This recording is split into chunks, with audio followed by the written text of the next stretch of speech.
E na rua da minha mãe morava um pastor protestante da Assembleia de Deus. E daí a minha família voltou para o bairro Jardim América para morar vizinho à casa do pastor. Aí eu comecei ainda a ir para o Shalom, continuei ainda indo para o Shalom. Só que aí eu não tinha muito conhecimento doutrinário. O pastor sabia da minha história. Daí ele foi se chegando em mim. Olá, irmão, a paz do Senhor. E aí, pastor, a paz e tal. Rapaz, você mudou? Foi, mudei, estou no Shalom e tudo aí. Pois que bênção. Eu queria convidar você, fazer um convite para você. Eu disse, qual é? Quero ler a palavra com você. Eu disse, não, pastor, eu já estou na igreja, já estou bem e tal. Ele, não, mas você precisa sair da sua religião, não. É só para ler a palavra, né? Dizendo que ia ler a palavra. Comecei a ir na casa do pastor, ler a Bíblia com ele, né, irmão? Oh, glória, aleluia. Comecei a ir lá. Oxe, ele me convenceu a ir para o culto. Aí eu comecei a ir para a missa e para o culto. De manhã era eu na missa. A nós descei divina luz. De noite era eu no culto. Meu advogado é o meu Senhor. E eu pensando, rapaz, se eu morrer eu entro no céu de todo jeito. Se o católico com ele for certo, eu estou dentro, eu estou nos dois mesmo.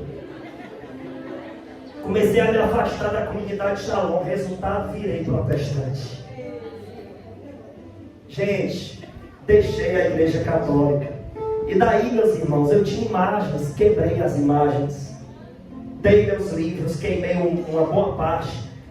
Dei meus livros para conhecidos. Tinha um crucifixo que Padre Rufus tinha exorcizado. Quem conheceu o Padre Rufus sabe, é um padre exorcista, já está na eternidade.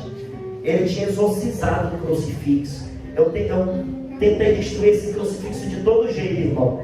Aí dei com uma vizinha minha muito católica, que estava morando na casa do meu primo, a mulher embaixo, né? Muito católica.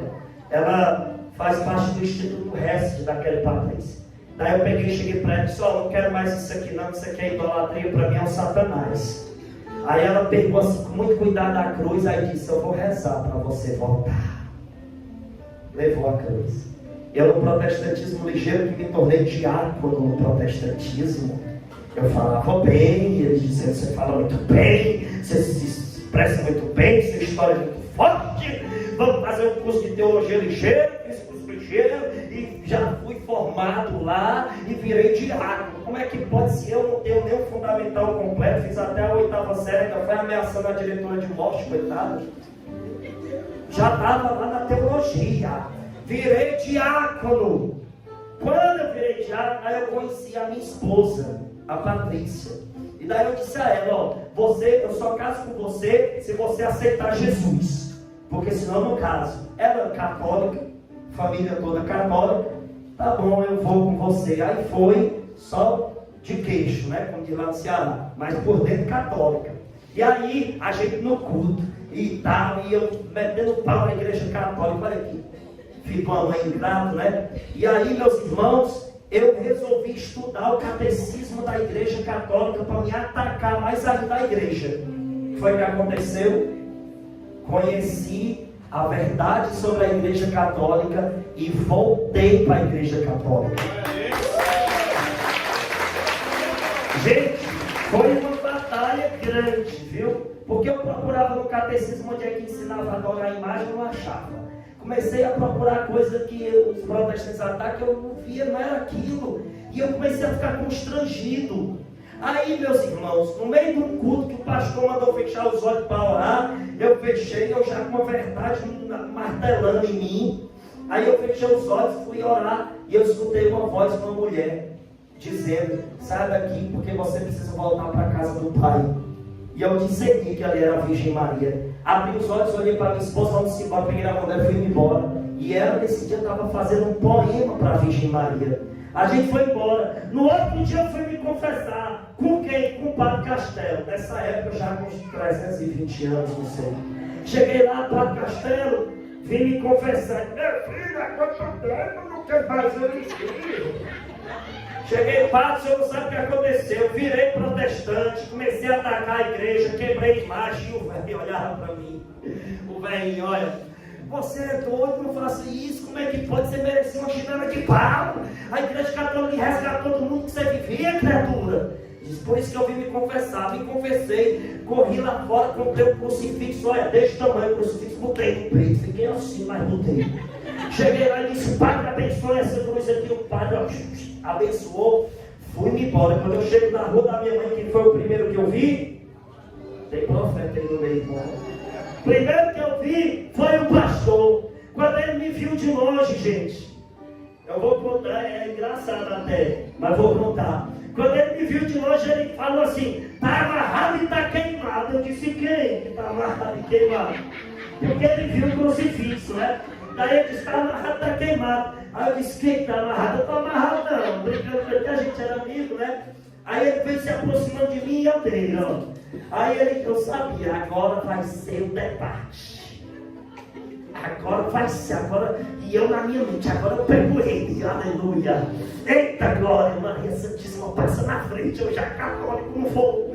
Quando ele chegou, ele disse, você está usando isso aí é errado. A Bíblia não ensina a fazer imagem de Jesus na cruz. A cruz é maldição. Quem matou Jesus, eu disse, quem matou Jesus foi o nosso pecado, pastor. Ele disse, a cruz matou Jesus, é maldição. O senhor está precisando ler Bíblia. Comecei, uma metralhadora. Olha, 1 Coríntios capítulo 1, versículo 18 diz que a cruz é bênção para nós. A linguagem da cruz é força para aqueles que creem. A cruz é maldição não, porque o sangue do Cordeiro foi derramado nela, pastor. Ele disse, a igreja católica prega um Deus morto. Eu creio num Deus vivo e ressuscitado. Eu disse, quem foi que disse para o senhor que a igreja prega Jesus morto? A igreja católica acredita tanto que está no credo, que a gente acredita que Jesus ressuscitou ao terceiro dia. Agora o senhor está reclamando que eu estou com a imagem de Jesus na cruz? Vá reclamar com Paulo, porque em 1 Coríntios, capítulo 1, do versículo 22 ao 23, Paulo diz, mas nós pregamos Cristo crucificado. Olha para a pessoa que está do seu lado e diga, chupa essa manga. Olha para cá, irmão. Ele pegou e disse, me prove na Bíblia, no Novo Testamento, alguém com crucifixo. Eu disse, prova. Estou dizendo que o senhor precisa ler Bíblia. Gálatas capítulo 3, do versículo 1 ao 2. Paulo mostra a imagem de Jesus na cruz aos Gálatas. A imagem de Jesus na cruz aos Gálatas. Um crucifixo. Olha para a pessoa que está do seu lado e diga de novo, chupa essa manga. Olha para cá, senão a conversa vai longe, aleluia. Na hora que eu disse isso, irmão, aí a gente já estava caminhando. Quando eu cheguei na casa dele, a gente conversando, cheguei na casa dele, chegou na sala e tinha uma foto dele de sunga na praia. Isso não é piada, é verdade. Inclusive, o pastor Carlos até já faleceu, já eu rezo uma Ave Maria por ele, aleluia. Daí quando eu cheguei na casa dele, tinha um quadro lá e ele veio com aquela história que todo protestante diz. Êxodo 20. Do versículo 3 ao 5, está dizendo, não farás para ti imagem do que está no céu, na terra, embaixo da terra. Você esqueceu, Daniel? Você fez o curso, você é coordenador de EBD, Escola Bíblica Dominical, voltar para a idolatria. Eu olhei para ele e disse, pastor, pastor, Êxodo 20 proíbe imagem de falsos deuses, pastor. O senhor sabe que já estou há mais de 5 vezes que eu leio a palavra de Deus. Na Bíblia não tem um texto que diga proibido imagem sagrada. O senhor está apontando o Êxodo 20, do 3 ao 5. Mas se o senhor for para Êxodo 25, 18, Deus manda fazer imagem de querubins na arca. Arca essa, pastor, que era conduzida em procissão. Já que vocês reclamam que o católico faz procissão com imagem, rasgue da sua Bíblia Josué capítulo 3, do versículo 3 ao 6. O povo carregava a imagem em procissão. Aí ele impactava assim, irmão. E é uma metralhadora. Ezequiel 41, do 17 ao 19, diz que o templo de Salomão era coberto de imagem tanto dentro como fora. Salmo 138, o salmista diz que se curva, se ajoelha diante do templo. Se ajoelha diante do templo, se ajoelha diante da imagem. Ei, irmão, foi uma metralhadora. Aí ele pegou e disse para mim, mas você está com demônio. Eu disse, pastor, se o senhor diz que imagem daquilo que está no céu, na terra, embaixo da terra é coisa de Satanás, então olhei o Satanás de sunga. Irmão, nessa hora o homem esquentou. A tampa da chaleira sacudiu. Ele disse: quem me respeite, você está na minha casa, eu sou uma autoridade eclesiástica. Eu disse: questão de lógica. O senhor está dizendo que não pode imagem, que imagem é coisa de Satanás. Então aqui é o diabo de sunga, porque aqui tem a imagem do céu, de um ser não identificável pela NASA e das águas debaixo da terra. A gente era amigo, a gente brincava, tá? Não é desrespeito, não estou ensinando a desrespeitar, era brincadeira nossa, só que no meio do debate. E ele esquentava, ele disse: mas Daniel, no Salmo 115 diz: tem pé, mas não anda, boca, mas não fala, mão, mas não pega. Ali está condenando a idolatria. Eu disse: vamos olhar para a sua imagem de novo ali. Ali tem uma boca que não fala, um pé que não anda, uma mão que não pega. Então é o Satanás de sunga, pastor. Irmão, ele pode se tremer, dizer que você está com demônio, não é possível. Ele não tinha resposta. Aí ele foi falar de Nossa Senhora. Eu estava esperando esse momento, né?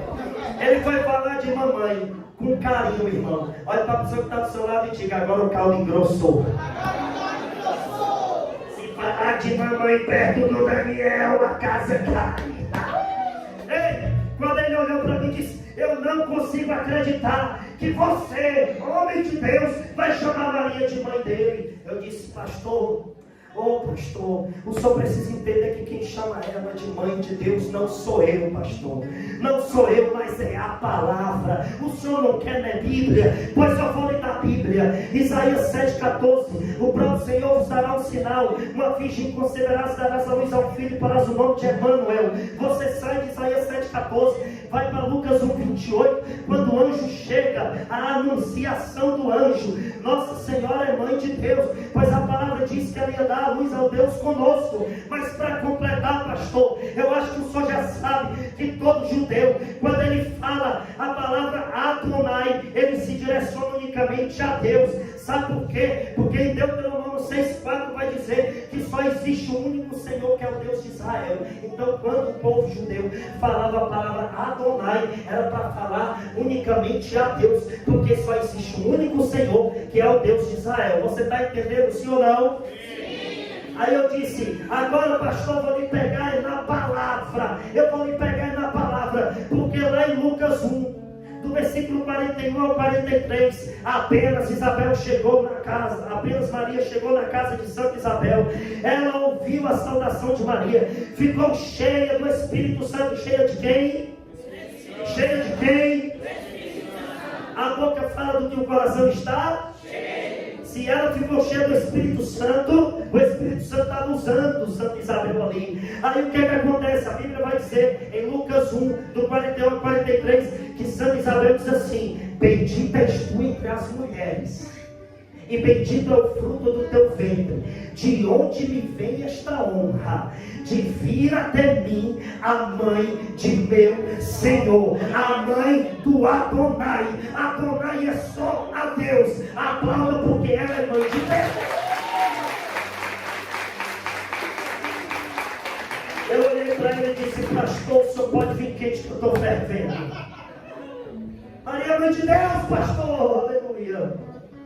Ah, meu irmão, já fui tão desafiado por protestante, você tem noção. Tem horas que eu não tenho mais nem paciência. Eu digo: ô irmão, peraí. Tem uma vez que a menina chegou para mim: ai, é você que dá resposta para os evangélicos. Eu disse: sou. Eu dou resposta para os protestantes, porque se vocês fossem evangélicos, vocês acreditam na Santa Igreja. Aí ela pegou, olhou para mim e disse: pois eu quero ver tu responder. Eu digo: pois pode vir queijo, que eu estou fervendo. Eu já estou evaporando, aleluia.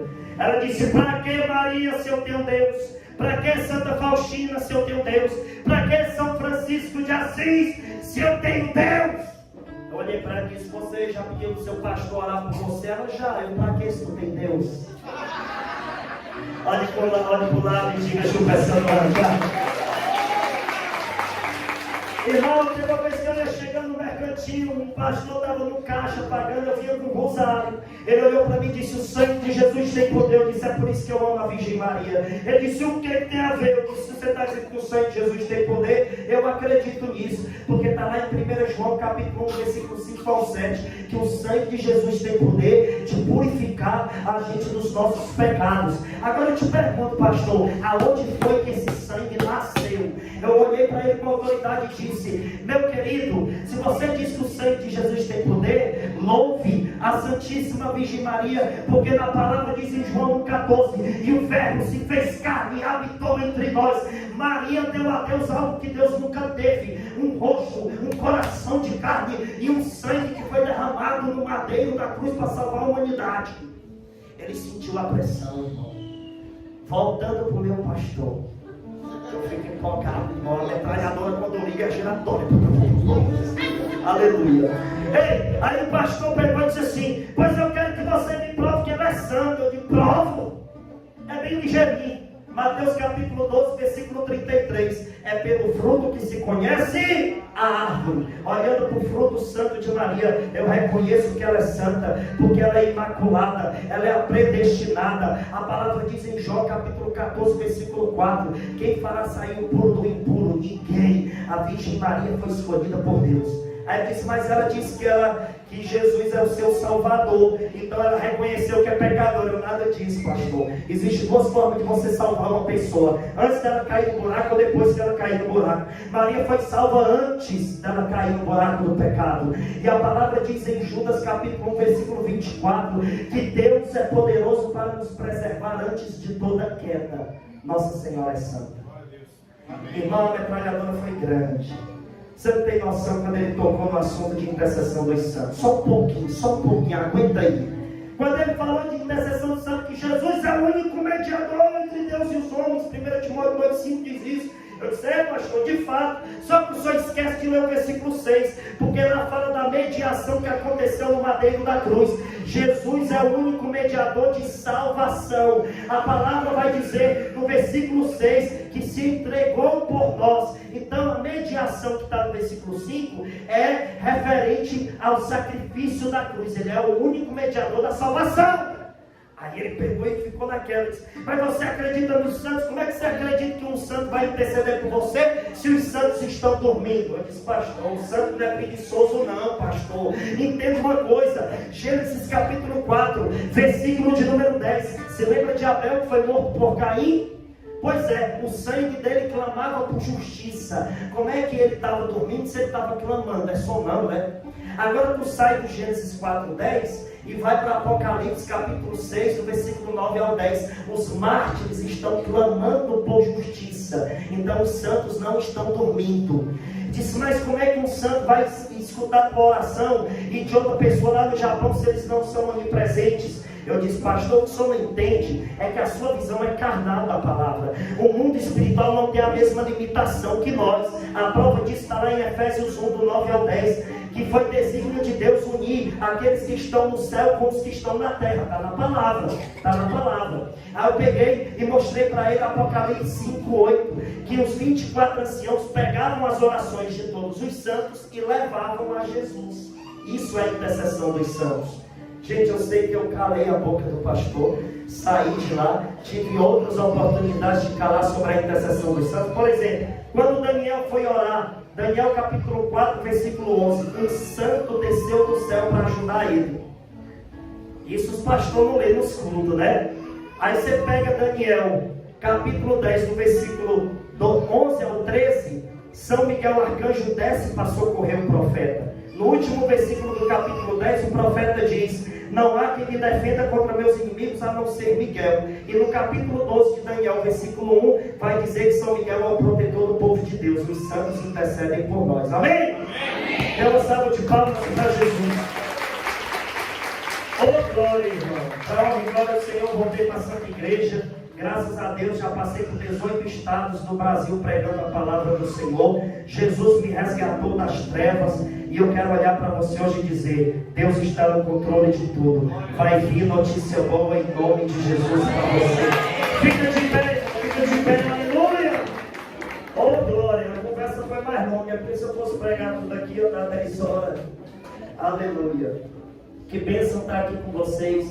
Eu quero chamar você para esse momento de oração. E eu quero nesse momento dizer para você, meu irmão, minha irmã, não desista. Nessa pandemia eu tive uma crise espiritual muito grande, estava contando ali para o Jordan. E eu tinha decidido desistir da missão. Tinha decidido. E aí, devido a perseguições, mentiras que se levantaram contra o meu ministério, pessoas querendo me derrubar de todo jeito, até ameaçado de morte eu já fui por pregar contra o protestantismo, para você ter ideia, porque há realmente uma facção criminosa dentro do protestantismo. Estou dizendo que são todos? Não estou dizendo isso. Tem muita gente boa lá, só que estão em doutrinas erradas. A gente tem que ser sincero, né? E tem muita desonestidade que eu presenciei, que se eu fosse contar aqui, caso de polícia. E teve já ameaça de morte contra mim. No caminho para cá eu estava mostrando um áudio de um membro de uma seita, me esculhambando, dizendo que vai me quebrar na porrada e que meus dias estão contados. Eu quero só lhe dizer uma coisa, irmão. Se um dia eu não puder mais voltar para cá porque alguém tirou minha vida por causa do Evangelho, pode ter certeza que eu vou morrer feliz para a honra e glória do Senhor. Ah, meu Deus, quem me dera eu derramar o meu sangue como tu derramou o teu na cruz por mim. Eu faço é rezar pedindo martírio. Eu não tenho medo. E eu vou dizer uma coisa: se o Satanás se levantar contra mim, vai ser só o trabalho dele se levantar para cair de novo para a honra e glória do Senhor. Deus é quem tem autoridade na nossa vida, não é o diabo. Amém? Feche seus olhos em nome de Jesus, porque eu quero convidar você a entrar no mistério. Aleluia.